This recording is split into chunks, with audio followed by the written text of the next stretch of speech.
Magandang hapon po sa ating lahat. Sa ngalan po ng munisipyo ng Guagua, ako po si Mayor Rick Rivera at ang aking Vice Mayor Tonton Tuanyo narito po. Tayo ngayon upang saksiyan ang debating magaganap sa pagitan po ng dalawang relihiyon, ang Iglesia ni Cristo at ang Sabadista po. Narito po ang inyong lingkod at busy, tatayo bilang moderator.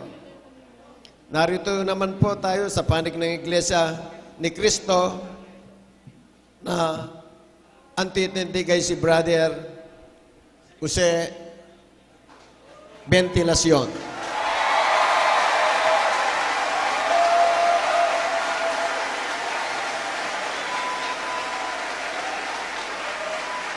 At ang tatayo naman po sa panig ng Sabadista ay si Brother Richard Thompson.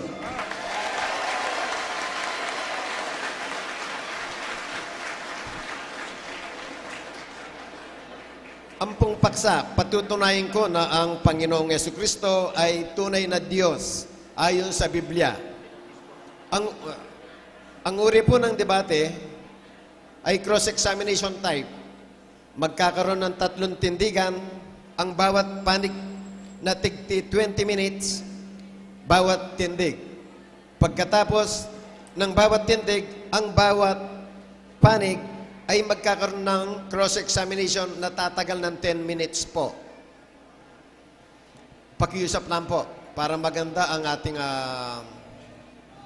mapapakinggan. Wala po sanang pikunan at nasa inyo po. At ganun din po, yung sana po walang yung nakakapikon tulad nung bumubu, ganun. Kasi po nawawalan sila ng